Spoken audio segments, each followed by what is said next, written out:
Last few lectures, few minutes of our lecture, we will take a quick recap. जो लोग बाद में join है उनको दिखाते। तो फैक्टर्स अफेक्टिंग टीचिंग के बारे में हम लोग देख रहे हैं। टीचर रिलेटेड फैक्टर्स, उसमें सबसे पहला था सब्जेक्ट एक्सपर्टीज, सेकंड था टीचिंग प्रोफिशिएंसी, उसके बाद एटीट्यूड एंड पैशन। ये टीचर्स के होने चाहिए। Communication skill, personality trait, personality में उनका जो एमसीक्यू था हमारा पियर, पियर मतलब patience, empathy, patience, empathy, adaptability and resilience, है ना। उसके बाद teacher who can understand teachers emotions, वो सब था। फिर टीचिंग का एक्सपीरियंस, जैसे फॉर एग्जांपल हमने खान सर दे दिए एग्जांपल, अलग पांडे सर दे दिए, एमवी सर दे दिए मोशन के। फिर लर्नर्स रिलेटेड बैकग्राउंड, किसी का अगर बैकग्राउंड अच्छा है। फिर उसके बाद लर्नर्स प्रेफरेंस, कौन से तरीके से पढ़ना चाहते हैं, मोटिवेशन उनमें क्या है। और फाइनल था cognitive skills, differences in memory, reasoning and problem solving skills. उसके बाद emotional and social influences, factors like emotional readings वगैरह, रीडिंग्स वगैरह वगैरह हम लोग देख। उसके बाद थर्ड जो है वो सपोर्ट मटेरियल, लास्ट लेक्चर में हमने देखे। तो teaching ads, relevance of the material and material quality. Last is in this part of 6 7 to 7 minutes almost, हम लोग देखने वाले हैं instructional facilities, the physical and the technological setup of learning space affecting teaching efficiency। अभी कुछ कुछ classroom एकदम dark रहेगी, एकदम डार्क, लाइट सोर्स ही नहीं, वेंटिलेशन ही नहीं। So the classroom setup will be the primary need in the teaching. तो classroom setup हो गया, उसके बाद साथ साथ प्रॉपर सीटिंग अरेंजमेंट होनी चाहिए, लाइटिंग प्रॉपर होनी चाहिए, वेंटिलेशन होना चाहिए, तो contribute to student to make comfort and concentrate. A well ventilated and well lit मतलब लाइट बराबर चाहिए, room can enhance the cognitive performance. उन वो बच्चों को कंफर्टेबल लगी रहे तो ही आप पढ़ेंगे, वही पढ़ेंगे। अगर उनको कंफर्टेबल ही नहीं है, उनको बैठने में प्रॉब्लम है, वेंटिलेशन नहीं है, सांस फूल रही है, तो बच्चे अच्छे से पढ़ाई कर पाएंगे क्या? नहीं पढ़ पाएंगे। Next is technology and tools, projectors आपके पास होने चाहिए, कंप्यूटर्स होने चाहिए, digital boards, internet access to improve the learning experience. अभी आप हमारे से अटैच हो तो is one of the tool that called as a Zoom meeting। Sorry. तो Zoom मीटिंग के साथ हम हमसे कनेक्ट हो तो ये लेक्चर आपको लाइव जा रहा है। तो प्रोजेक्टर्स, कंप्यूटर्स, डिजिटल बोर्ड्स, यहाँ पे देखो ना, हमें बीच बीच में अंडरलाइन करता हूँ। तो ये टेक्निक्स है पढ़ने की। तो अगर ये चीजें आपके पास रहेगी अच्छी, तो ही आप अच्छे तरीके से पढ़ पाओगे, पढ़ाई कर पाओगे स्टूडेंट के लिए और टीचिंग के लिए। और कोई टीचर बहुत अच्छा है, उसका एक्सपीरियंस बहुत है, मतलब उनके कॉलेज वाले देते ही नहीं चीजें, तो उसका टीचिंग एक्सपीरियंस खराब हो जाएगा। तो modern tool supports interactive teaching methods like flipped classroom.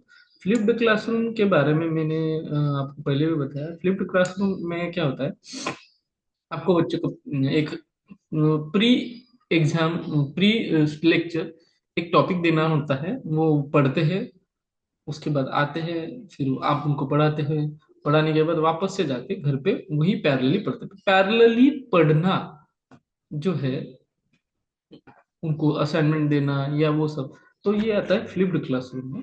And resources online resources, तो ये सब चीजें आपको टेक्नोलॉजी एंड टूल्स के अंदर आएगी। बाद में है रिसोर्स एक्सेसिबिलिटी। उनकी लाइब्रेरी में इतने बुक्स चाहिए कि वो अच्छे तरह से रिसर्च कर पाए। पीजी स्टूडेंट्स के लिए स्पेशली, जिनको निघंटु ग्रंथ पढ़ना है या मैन्युस्क्रिप्ट पढ़ना है, उनके लिए बहुत अच्छी लाइब्रेरी आपके कॉलेज में होना बहुत ज़्यादा जरूरी है। लेबोरेटरी अच्छी होनी चाहिए, लेबोरेटरी में सारे केमिकल्स, सारे ग्लासवेयर्स, इंस्ट्रूमेंट्स, माइक्रोस्कोप्स होने चाहिए। Digital learning platforms, it's self learning के लिए चाहिए। है ना। Limited access to learning resources can hinder the student process. अगर उनके पास लर्निंग रिसोर्स, मान लो 100 बच्चे हैं और आपके पास 50 बच्चों के ही लर्निंग रिसोर्स है, तो आधे खराब हो जाएंगे, फिर वो 20% स्टूडेंट को मिलेगी ही नहीं, उनको फिल्टर पेपर नहीं है, तो ये सारी प्रॉब्लम्स बहुत सारे कॉलेजेस में रहती है। And that should not be the part of teaching. Teaching में रिसोर्स अच्छे से एक्सेसिबल चाहिए। Fifth part is the learning environment. Environment कैसा होना चाहिए उसके बारे में हम लोग यहाँ पे देखेंगे। The atmosphere in which the learning takes place has the direct impact on students engagement and retention. कितने बच्चे अच्छे से पढ़ते हैं, ये आपका एनवायरनमेंट कहाँ, वहाँ पे कैसा है उसके ऊपर है। उनमें एंगेजमेंट है क्या, वो देख रहे हैं या सो रहे हैं क्लास में, वो सब है। तो सबसे पहला classroom atmosphere.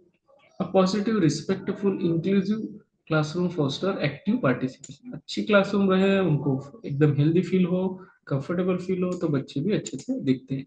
Encouragement and constructive feedback enhance student confidence. हाँ, जैसे एक लेक्चर खत्म होता है, आप एक फीडबैक फॉर्म घुमाओ, उनको अच्छे से बताओ कि आपको कहाँ दिक्कत आ रही है, फिर हम उनको कोशिश करेंगे कि वो नलीफाई किया जाए। So that should be the classroom atmosphere. Second, classroom size. Smaller class size allows more personalized attention from teachers. आपको बीच में ऐसा लगे 100 बच्चे एक साथ नहीं पढ़ा सकते, 10-10 के ग्रुप बनाओ, उनको एक प्रोजेक्ट दो, प्रोजेक्ट कंप्लीट करने के बाद उनके साथ 10-10 बच्चों के साथ ही आप ग्रुप डिस्कशन करो। तो smaller size allows allow more personal attention from the teacher। तो ये क्लासरूम कैसी, क्लास साइज कैसी होनी चाहिए, तो स्मॉल होनी चाहिए। ये आपको बन जाता है एमसीक्यू, है ना। ये सब थोड़ा सा हम्म, इन अलग गलत लिया ना, रिसोर्स मैंने गलत लिया इसलिए वो थोड़ा सा गलत हो गया। तो ये एमसीक्यू जो है वो smaller class size allows more personalized attention from teacher। Overcrowded classroom can reduce individual interaction and hinder learning। Hyper learning मतलब जो बैक बेंचर्स रहते हैं वो परेशान करना चालू कर देते हैं। तो एडिक्वेट क्लासरूम साइज आपका होना चाहिए। फिर उसके बाद है distraction and noise. Excessive noise and disturbances affect concentration. अभी फॉर एग्जांपल हमारा लेक्चर चल रहा था, मैं जो एटमोस्फेयर में अभी हूँ वहाँ पे कुछ कंस्ट्रक्शन का काम चल रहा था, तो थोड़ा सा आपको डिस्टर्ब हो रहा था। तो स्टार्टिंग में थोड़े से बच्चे आए, फिर धीरे धीरे एक एक आने चालू हो गया और फिर वो सो गए। सो एक्सेसिव नॉइज भी नहीं होना चाहिए, डिस्टर्बेंस होता है उससे कंसंट्रेशन में। Classroom management technique should minimise unnecessary disruption. बीच बीच में कुछ कोई आके ऐसा ना बोलेगा फीडबैक दो, आपकी फीस बाकी है ये करो वगैरह। सो डिस्ट्रैक्शन नॉइज ये सब आपके नहीं होने चाहिए। Teacher student interaction. A good rapport between teacher and student lead to the better engagement।